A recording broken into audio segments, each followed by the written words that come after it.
안녕하십니까, 남전입니다. 제가 불교 방송 이 수요법회 302회 때 왔으니까 거의 100회 만에 다시 찾아뵙게 됐네요. 오늘 우리 이 법회는 사실 요즘 코로나로 인해서 불교 방송뿐만이 아니고 여기저기서 잘 못하는 곳도 참 많고 또 사람들이 모이는 것 자체가 걱정이 되다 보니까 이 귀중한 부처님 법문을 들을 기회 또 시간이 자꾸 줄어드는데, 우리 불교방송국에서 이렇게 수요법회를 비록 비대면이지만 열어주셔서 대단히 감사하고 고맙게 생각합니다. 부처님 가르침을 상징하는 핵심 단어라고 할까요? 요즘 키워드 이런 표현 많이 쓰던데요. 여러 가지가 있겠지만 지혜와 자비라고 하는 대표적인 말씀이 있습니다. 저는 좀 외람되지만 제가 이해하기로는 지혜는 부처님의 가르침이 나에게로 들어와서 이해되고 또 그 이해된 것이 확인이 되고 확신을 갖게 되면 지혜가 조금씩 증장이 되는 것이죠. 그걸 이제 전견의 이해라고도 표현은 하는데요. 부처님께서 말씀하신 여러 가지 가르침 중에 연기법 같은 삼법인 사성제 같은 말씀들을 이해하고 확인하고 그 말씀에 대한 확신을 갖는 것, 그런 것들이 지혜가 좀 생기는 것이 아닐까 싶습니다. 다시 말해서 부처님의 가르침이 나에게로 들어오는 것을 지혜라고 저는 보고 있는데요. 가르침의 아주 이성적인 이해, 사고는 당연히 필요하겠지만 저는 거기다가 한 가지를 좀 더해서 내적인 성찰, 흔히 이야기하는 깨달음이 좀 가미되어야 된다, 이렇게 생각을 합니다. 그래서 결국은 삼법인이나 사성제에 대한 통찰, 그 통찰로 인해서 내 삶의 변화를 꾀하고 그 삶의 변화가 내 삶을 좀 이롭고 행복하게 이끌어가는 힘이 되면 그것이야말로 정말로 부처님 가르침이 또 불법이 내 삶에서 아주 긍정적으로 작용하는 그런 계기가 되지 않을까 싶은데요. 이런 통찰도 힘이거든요. 내 삶을 변화시키는 어떤 힘이 될 수 있는데요. 보통 우리가 얘기하는 중생의 삶, 그러니까 보통 사람들의 삶은 소유 혹은 기대라고 하죠. 이런 것들을 사실 기반해서 살아가고 있어요. 심지어는 부처님 전에 올리는 초에도 다 소원성취라고 써놓고 그렇지 않습니까? 그런데 이것을 좀 냉정하게 보면 소유와 기대는 사실은 욕심에 기반하는, 욕구를 기반하고 있는 것이죠. 흔히 불교에서 삼독심, 그래서 욕심과 성냄과 어리석음을 이야기하고 있는데 가장 중요한 그 요소는 욕심, 욕구라고 볼 수 있겠습니다. 이 욕심과 욕구가 나의 행위를 가지고 오게 하는 직접적인 계기가 되고 그런 행위로 인해서 업보가 생기고 나면 그 업보가 다시 행위를 만들어내고 다시 업보가 생기고 하는, 사실 좀 악순환의 우리의 삶이 펼쳐지게 되는데요. 흔히 이것을 불교에서는 윤회라고 합니다. 그러니까 보통의 삶, 우리 중생들의 삶은 욕심과 기대를 기반으로 한 이런 삶의 악순환들이 펼쳐지고 있는 것이죠. 그러니까 이 악순환을 끊어내는 힘이 아까 말씀드렸던 연기법, 삼법인 사성제에 대한 분명한 이해, 또 거기에 대한 믿음, 그것을 통한 통찰의 어떤 힘일 것 같아요. 그래서 당연히 지혜를 증장하는 공부를 하셔야 됩니다. 그걸 저는 이제 정견의 이해라고 보고 있고요. 또 하나, 지혜와 자비라고 하는 키워드 중에 자비는, 지혜는 부처님의 가르침이 내 안으로 들어왔다면, 자비는 내가 그 믿음과 확신과 확인을 했던 그 지혜를 말씀으로 또는 행위로 표현하는 것이 자비다라고 생각을 합니다. 다시 말하면 부처님의 가르침이, 불법의 진리가 내 안으로 들어오면 지혜가 될 것이고, 그 지혜를 바탕으로 하는 나의 말과 나의 행위는 자비로 표현이 되어질 것입니다. 우리가 그런 자비의 행을 흔히 중도적 삶이다 이렇게 표현하기도 하고, 지혜를 실천한다 이렇게 표현하기도 하고, 저는 정견의 실천이다 이렇게 표현도 하고 싶습니다. 좀 전에 얘기했듯이 우리 중생들의 삶의 표현은 어떻게 보면 지금까지 살아왔던 삶의 방식, 그것이 말이 됐건 행위가 됐건 혹은 생각이 됐건 오랫동안 습관처럼 행해졌던 그런 삶의 모습들이 아무 꺼리낌이 없이 실제로 삶 속에서 표현이 되어집니다. 그러니까 그 안에서 갈등하게 되고 번뇌하게 되고 다투고 하는 일들이 시시각각 일어나게 되는 것이죠. 정견을 실천했다라고 하는 것은, 지혜를 실천하면서 자비를 행했다고 하는 것은 이 중도적 삶이 살아나는 것인데, 우리의 중생의 삶이 그것을 구현해내지 못하는 것은 우리가 사실은 이 지혜를 실천하고 정견을 실천하는 걸 까먹고 있는지도 모르겠습니다. 학교 다닐 때 숙제도 하고 과제도 받고 그러면 부담이 좀 돼서 학교 다니기가 싫고 그러기도 했지만, 이 중도의 실천, 정견의 실천, 이것이 자비로서 행해지는 이런 모습은 우리가 숙제로서 항상 가지고 살아야 되는 그런 소명이 좀 있습니다. 그래야만 습관적으로 행해지는 우리의 중생의 삶에 대한 변화가 생기죠. 정견을 이해하고 정견을 실천한다고 하는 것은 그런 관점을 변화시키는 겁니다. 관점이 변화되면 생각이 변화될 것이고, 생각이 변화가 되면 마음가짐이 변화가 될 것이에요. 마음가짐이 변화되는 순간은 나의 인연으로 만들어진 세상이 변화하는 것을 의미하거든요. 좋은 방향으로 부처님의 진리답게 변할 수 있으면 당연히 우리가 숙제로서 과제로서 삼아서 행해야만 되는 것입니다. 생각, 또 말, 또 행위, 이 세 가지가 사실은 조화로울 때 아주 좋은 삶이 펼쳐집니다. 여러분들도 그런 경험이 있으시죠? 대부분은 생각한 대로 잘 되지 않을 겁니다. 여러분들에게 한번 묻고 싶은데, 생각한 대로 잘 됩니까? 잘 안 됩니다. 왜 그렇죠? 생각하는 이상과 좀 전에 얘기했던 우리의 습관적인 관습적 행위들이 서로 맞지 않아서 그래요. 생각과 말과 행위가 맞지 않는 건 불편하고 불안한 삶인 것이죠.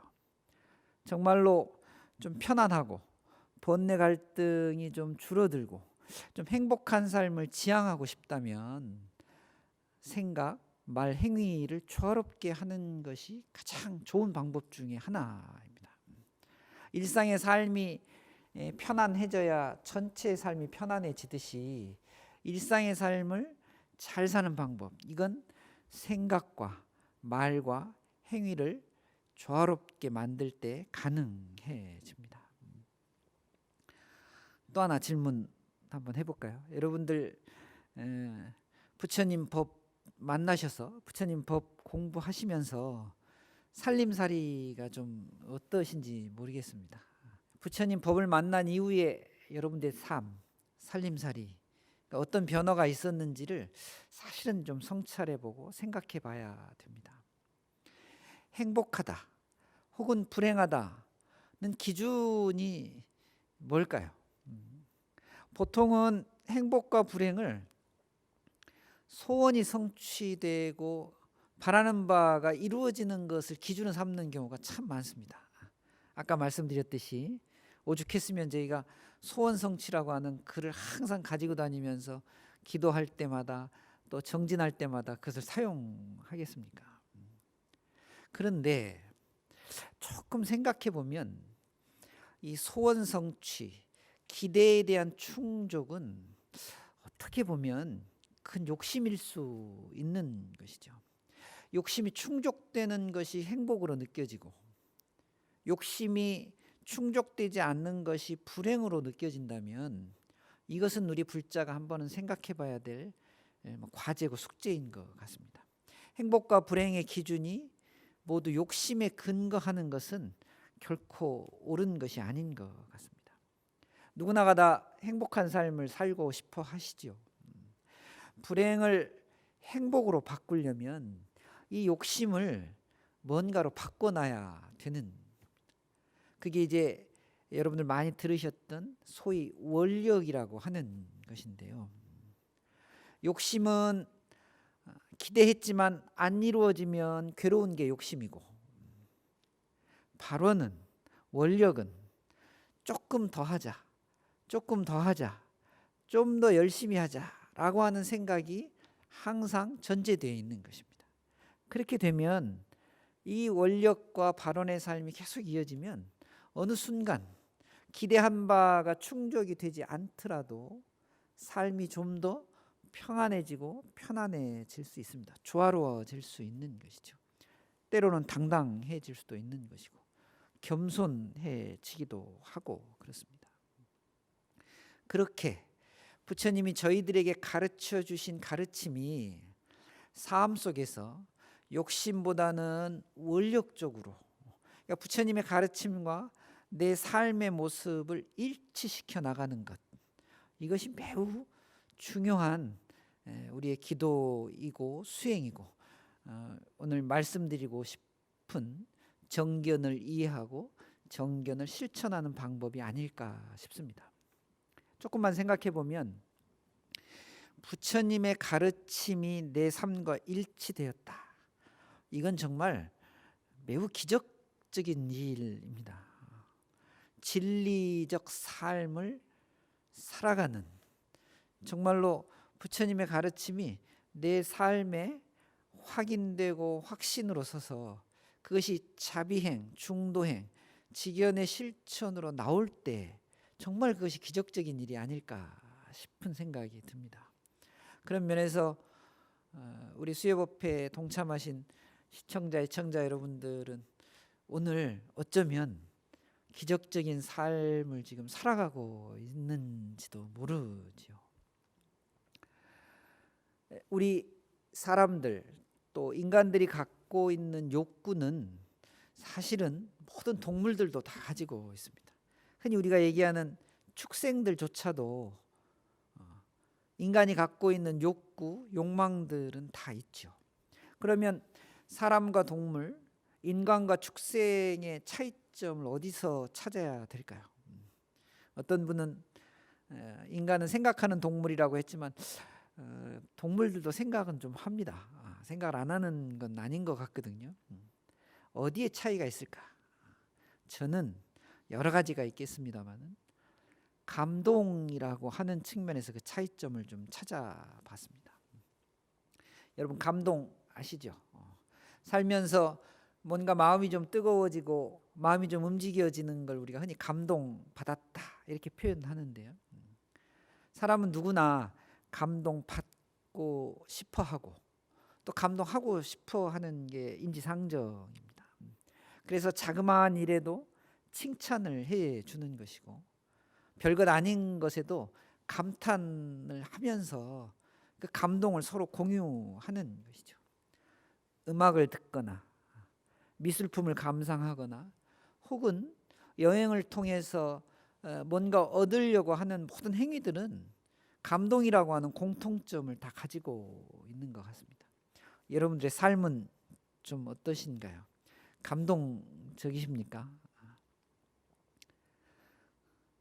기억해보면, 생각해보면 한 3일 전쯤, 그러니까 지난 3일 동안에 살면서 감동에 대한 기억이 없으면, 만약에 감동에 대한 기억이 없다면 그건 우리가 살았지만 축생의 삶과 다르지 않았다, 동물의 삶과 다르지 않았다고 생각합니다. 비인간적으로 사신 거예요. 여러분 한번 기억해 보세요. 지난 3일 동안 감동받은 경험, 기억 있으십니까? 이 없으면 정말 다시 한번 생각해 봐야 됩니다. 우리의 삶 자체를 감동받고 칭찬하고 감탄하고 이런 삶이 되어야 되는데, 가족들 보고 있으면, 가까운 사람들 보고 있으면 이 감동 칭찬이 아니라 한탄만 나오면 이건 크게 잘못된 것이죠. 슬퍼서 우는 것 같지만 사실은 울면 슬퍼지는 것이 이치입니다. 우리의 삶을 감동으로 자꾸 꾸려 나가시고 갖고 나가셔야 됩니다. 그것을 저는 부처님 가르침에 대한 바른 이해, 정견에 대한 이해, 정견에 대한 실천이 그것을 가져온다고 생각을 합니다. 그렇게 되면 좋은 기억과 좋은 경험이기 때문에 또다시 감동거리를 찾고 기뻐할 거리를 찾게 되는 것이죠. 감동적인 삶이 순환이 되고, 아까 윤회의 삶이 악순환이었다면 감동의 삶은 선순환이 되는 것이죠. 저는 불자 여러분들께서 그런 삶을 항상 사실 수 있도록 공부하시고 준비하시고 기도하셔야 된다, 이렇게 생각을 좀 합니다. 그래서 부처님의 가르침을 나에게 적용시키는 일이야말로 매우 중요한 일입니다.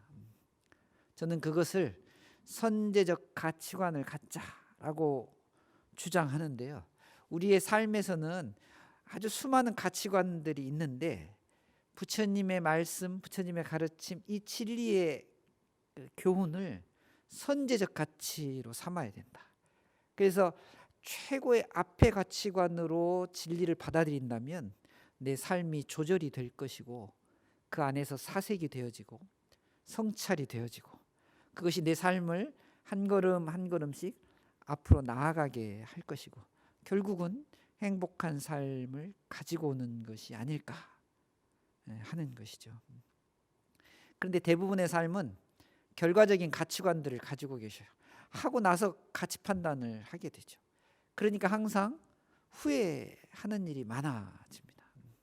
이제는 어떤 일을 하는 데 있어서 그 일이 끝난 다음에 결과론적으로 되돌아볼 것이 아니고, 일을 하기 전에 어떻게 내 삶에서 부처님의 가르침, 진리의 가르침으로 이것을 판단하고 이것을 행할 것인지를 한번 좀 더 고민하는, 그런 고민하는 시간, 또 기회를 갖는 불자들이 되셨으면 참 좋겠습니다. 좀 다른 이야기지만 이 불자들 뿐만이 아니라 모든 사람들은요, 탁월한 능력을 하나 가지고 있는데, 중생들의 탁월한 능력, 이게 복원 능력, 복구 능력입니다. 기도하다가도 공부하다가도 다 끝나고 나면 어떻게 되죠? 다시 아니비설신이의 육군으로 돌아가고, 탐진치 삼독심으로 돌아가고, 신구이의 업장으로 돌아가 가지고 다시 복원이 돼요. 욕심으로 복원이 되는 것이죠. 아주 탁월한 능력을 갖고 계세요. 기도하다가도 기도가 끝나면 다시 중생의 삶으로 돌아가는. 그런데 이것을 좀 뒤집어서 이 복원 능력을 이제는 기도하다가 중생심으로 돌아갈 것이 아니라 중생의 삶에서 진리의 삶으로 복원하는 그런 삶을 사시면 어떨까 싶습니다. 부처님의 가르침은 그것을 저희에게 너무나 소중하게 주고 계셔요. 부처님의 찬탄 그 연불 중에 이런 말씀이 있죠. 찰진 십년 가수지 대해종수 가음진 허공가량 풍각에 무능진설 불공덕 이렇게 말씀하셨습니다. 찰진 십년 가수지예요. 세상의 먼지는 아무리 많아도 다 세어낼 수 있대요. 능력으로, 인간의 능력이나 과학의 능력으로 먼지의 숫자를 세어낼 수 있다는 거죠. 대해종수 가음진이라고 했습니다. 아무리 큰 바다의 그 물, 바닷물도 가음진 마실 수 있어요. 세세생생 마시면 언젠가는 마실 수 있겠죠. 허공가량 풍각에 허공의 크기도 잴 수 있고 지나가는 바람도 묶어놓을 수 있지만, 그러니까 세상에 안 되는 일이 없지만 무능진설 불공덕이라고 했습니다. 이 부처님 가르침의 그 공덕은 감히 이야기할 수도 없고 그 크기를 가늠할 수도 없다, 이렇게 경전에서 표현하고 있죠. 여러분, 중생의 삶을 살 것인지 불자의 삶을 살 것인지 보살의 삶을 살 것인지, 이것은 순전히 우리들의 결심에 대한 문제입니다. 정견을 세우고 정견을 실천하는 일이 어려운 것 같지만, 우리가 이렇게 스님들의 법문을 듣고 기도하고 시간 나면 경전을 보고 공부하는 그 내용들을 가지고 우리 삶에서 아주 작은 것부터 하나씩 일치시켜 나가는 노력, 그것이야말로 정견이 세워지고 정견을 실천하는 매우 좋은 방법입니다. 하루에 한 가지씩 하면 한 달이면 30가지가 될 것이고 1년이면 300가지가 될 것이고, 그 10년이 되고 나면 우리도 모르는 사이에 우리는 부처님의 가르침과 나의 삶이 일치되는 그런 기적적인 경험들을 여러분들이 할 수 있지 않을까. 부처님의 진리, 부처님의 가르침으로 삶의 정견을 세우시고 매일매일 기적을 여러분들이 행하시게 되면 그것이야말로 날마다 날마다 좋은 날, 날마다 날마다 부처님과 함께하는 삶, 일일 시효일이 되지 않을까 싶습니다.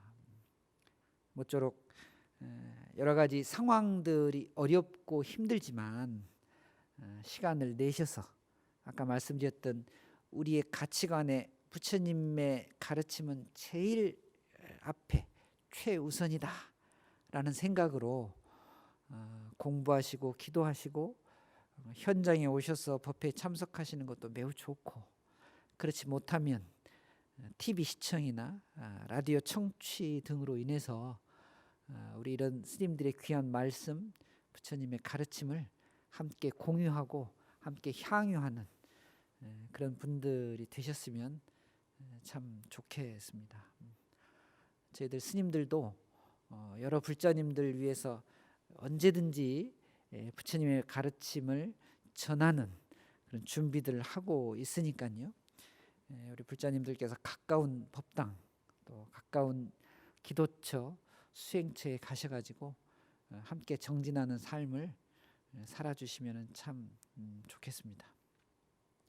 삶을 살아가는데 마음가짐 3개가 필요하다고 흔히 이야기하거든요. 하나는 초심, 하나는 초심을 가졌으면 열심히 하는 거죠. 열심. 또 하나는 이 초심과 열심을 유지시켜주는 뒷심이 있어야 되는데, 이 뒷심을 우리 부처님의 가르침으로 삼으셨으면 참 좋겠습니다. 모두 행복한 삶 누리시기를 기도하겠습니다. 감사합니다. 성불하십시오.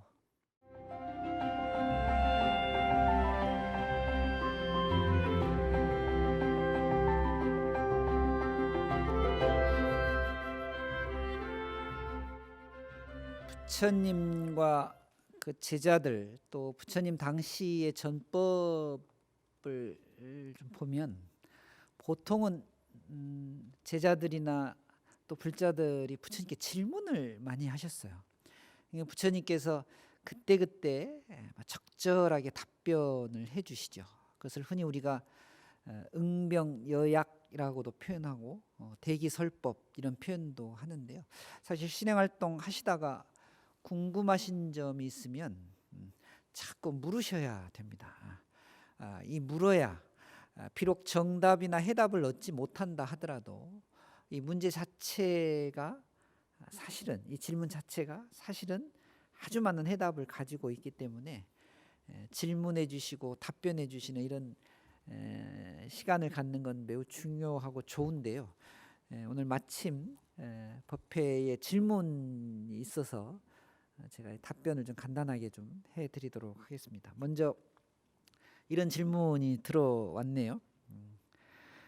역사상으로 다양한 견해들이 나오면서 나름대로 세상의 행복에 기여하기도 했지만 항상 다른 이야기들이 서로 부딪히다 보니까 혼란과 다툼을 초래하기도 했습니다. 그래서 세상이 혼란할수록 이런 다양한 견해들을 부처님의 가르침으로 조화시킬 수 있다면 좋겠다는 생각이 드는데 스님께서도 이 부분에 대해서 한 말씀 해주셨으면 좋겠습니다. 뭐 이런 이제 취지의 질문인 것 같습니다. 우리 이 지구, 그러니까 우리가 살고 있는 그 가장 큰 환경이라고 하는 지구에도 우리 인간들만 해도 벌써 한 70억 명의 인간들이 살아가고 있고 이게 지금 동시대를 이야기하는 건데요. 100년 전, 200년 전, 또 부처님은 2600년 전이니까 그동안에 이 누적된 사람들의 생각을 사실 이렇게 쫙 펼쳐놓고 보면 정말로 다양한 생각들이 세상에는 사실 존재합니다. 근데 그 중에 흔히 우리가 시간을 초월하고 공간을 초월하는 것을 진리라고 표현하거든요. 그러니까 저도 제 생각이 옳은 것 같아도 제가 아무리 이야기해도 제 생각이 시간과 공간을 뛰어넘어 가지고 진리로 받아들여질지는 사실은 장담할 수 없고 그렇게 안 될 가능성이 많지요. 그런데 우리가 흔히 이야기하는 종교적 성인들의 가르침은 기독교도 어쨌건 2000년이라고 하는 세월, 우리 불교는 2600년의 시간을 뛰어넘어서 세상의 진리로서 받아들여지고 있기 때문에 당연히 수많은 의견들 속에서 가장 빛이 나고 가장 값진 가르침은 부처님 가르침이라고 할 수 있는 것이죠. 특히 불교 가르침의 가장 큰 특징 중에 하나는 서로의 의견을 존중하고 서로의 의견을 가지고 좋은 결과를 도출해내는 겁니다. 우리가 흔히 불교의 가장 기본적인 믿음의 대상을 삼보, 세 가지로 보는데요. 세 가지 보물이라고 해서 불보, 법보, 승보를 이야기합니다. 불보는 당연히 부처님을 의미하고 부처님의 가르침을 법보라고 하는데 이 중요한 삼보 중에 하나가 이 승보입니다. 여러분, 승보는 글자로 또는 저희가 노래를 부르면서 삼기송을 할 때 거룩한 스님들께 귀합니다라고 하니까 스님들, 그러니까 출가한 수행자들에게 귀하는 줄로 받아들이고 계신 분들이 사실 많은데 이 승보의 승은 승가라고 하는 인도말에서부터 나왔습니다. 승가는 상가라고 하거든요. 이 상가의 뜻은 화합하는 공동체, 화합의 대중들을 승가라고 합니다. 화합중 이렇게 표현하는데요. 그러니까 부처님의 말씀을 따르는 제자 또 불자의 대중들의 모임을 화합하는 무리라고 봤어요. 그러니까 수많은 의견들과 수많은 생각들을 가진 분들이 한 자리에 또 하나의 공간과 하나의 장소에서 살아가는 건 반드시 화합이라고 하는 것을 전제하는 것이죠. 매우 큰 중요한 가치입니다. 불교에서는 화합이라고 하는 것이. 그래서 견해가 다르고 생각이 다르면 부딪히고 갈등할 수 있겠지만 부처님 가르침의 아주 근본인 연기법 같은 내용을 잠시 빌리면 서로의 입장을 배려하고 서로의 입장을 존중하고 내 의견을 조금 물리고 또 다른 사람의 의견을 좀 물려서 모두가 공공의 이익으로 좋아질 수 있는 의견을 도출해 나가는 것이 화합승가의 본래 의미, 목표입니다. 당연히 수많은 의견들로 인한 혼란이 있을 수 있겠지만 저희는 부처님의 화합의 가르침으로 이 가르침들의 장점들은 좀 따고 단점들은 좀 물리치면서 불법 안에서 이런 견해들을 좀 융합하고 통합하는 그런 자세를 항상 견지해야 되지 않을까 하는 생각을 제 나름대로 좀 합니다. 두 번째 질문도 있는데요. 두 번째 질문은 이렇게 들어왔네요. 초기 불교와 대승불교, 또 선불교나 밀교 등 다양한 전통마다 교리가 사뭇 다르게 표현되어 있어서 초심자들의 경우에는 혼돈을 일으키기 쉬운데요. 불교를 처음 접하는 사람이 생활 속에서 바른 견해를 찾으려면 어떻게 하는 것이 좋을지요? 라고 하는 질문입니다. 질문이 불교의 역사도 한번 물어보시고 또 지금 현재 이런 다양한 그 견해들 속에서 어떤 그 가르침으로 살아가야 되는지를 현실적인 문제 이 두 가지 질문을 한꺼번에 하셔서요. 이제 두 가지 좀 나눠서 답변을 좀 드렸으면 좋겠는데 불교가 그 2600년 동안 그 가르침이 전해지면서 교리적으로 또는 학술적으로 시기를 좀 나눌 수 있습니다.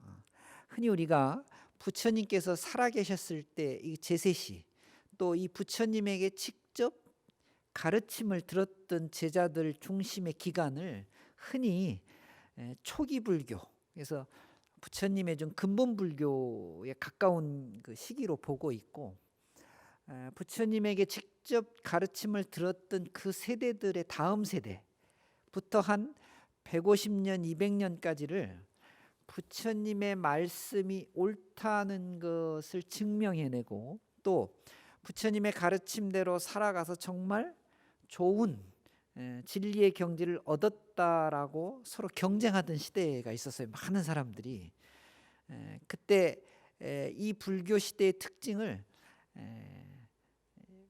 파가 좀 나누어졌고 여러 가지 파가 서로 주장을 했다 그래서 이걸 흔히 우리가 부파불교라고 표현을 합니다.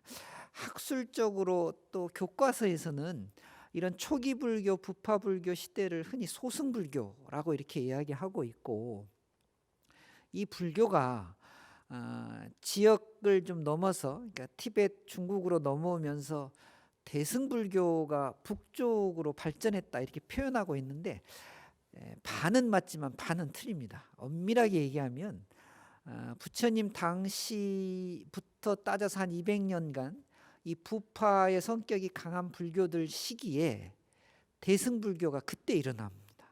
그래서 실제로 부파불교하고 대승불교는 한 공간에서 100년이 넘는 기간 동안에 서로 경쟁하고 서로 각자의 가르침이 더 적절하다는 걸 증명해내기 위해서 노력했어요. 그러니까 이 부파와 대승불교의 경쟁이야말로 사실은 소승과 대승의 문제가 아니고 사실 이건 좀 잘못 가르치고 있는 측면이 좀 있는데, 이 부파와 대승의 경쟁은 지금 불교가 굉장히 풍부한 교리와 풍부한 사상을 갖출 수 있는 매우 좋은 기반이 되었던 것이죠.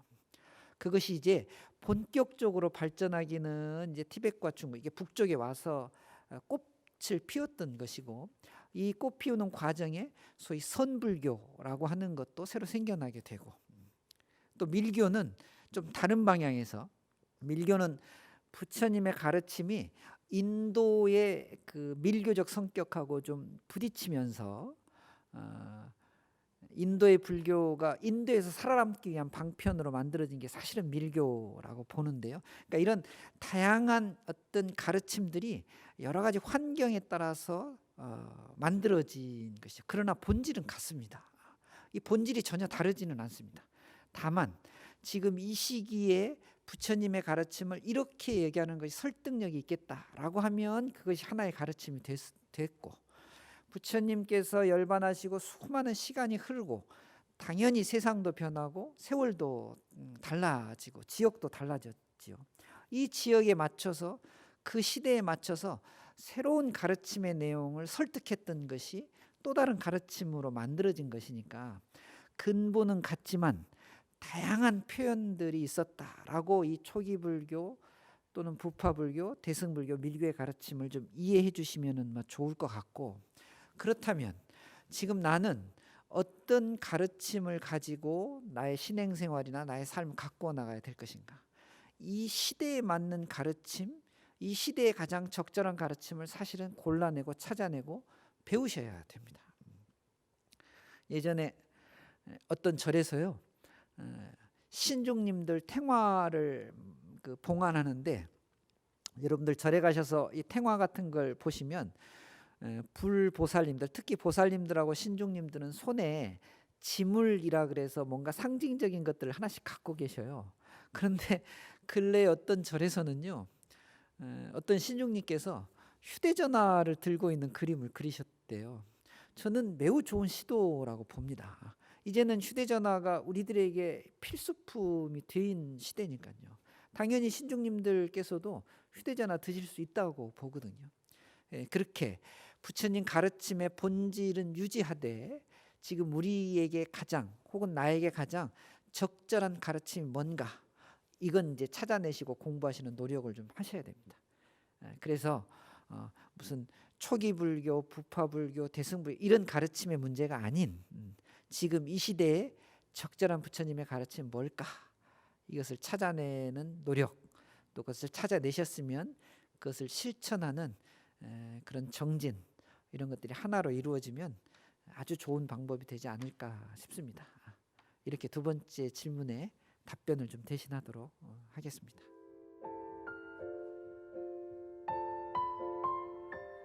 (2020년은) 저도 개인적으로 제 삶에서 가장 기억이 될 만한 해가 될 것 같습니다. 연초부터 닥친 코로나19의 영향으로 많은 삶들이 지금 변형되고 혹은 좀 바뀌어지기도 하고 혹은 좀 어려워지기도 하고 했는데요. 예전에 스님들께서, 저도 실제로 그랬는데요, 제가 있는 절에 입구 앞에다가 평상시 잘 신지 않는 하얀 고무신을 깨끗이 닦아서 절 입구에다가 이렇게 싹 놔뒀습니다. 좀 우스운 표현으로 우리 불교계, 특히 절집에서 이 코로나19가 많이 옮겨지지 않는 것은 스님들이 흰 고무신을 신고 다니셔서 그렇다는 우스갯소리가 있었거든요. 백신, 흰 고무신. 제가 고무신을 절 앞에다가 농담 반 진담 반으로 놔뒀는데 의외로 많은 불자님들께서 위로받으시더라고요. 그래서 이 어려운 코로나19 시대에 우리 불자님들 부처님 진리, 부처님의 말씀으로 좀 어렵더라도 용기 또 희망을 좀 가지시고, 오히려 이 코로나19로 인해서 우리가 개인적인 수행을 할 수 있는 기회들이 참 많아졌습니다. 저희들 부지런히 이 전염병이 더 이상은 많은 대중들에게 어려움을 갖지 않도록 노력하고 기도하겠습니다. 우리 불자님들께서도 항상 부처님 말씀을 백신 삼아서 언제나 무탈하시고 건강한 삶이 되셨으면 좋겠습니다. 다시 한번 BBS 우리 시청자, 애청자 여러분들의 건강을 발언하면서 오늘 법회를 마치겠습니다. 감사합니다.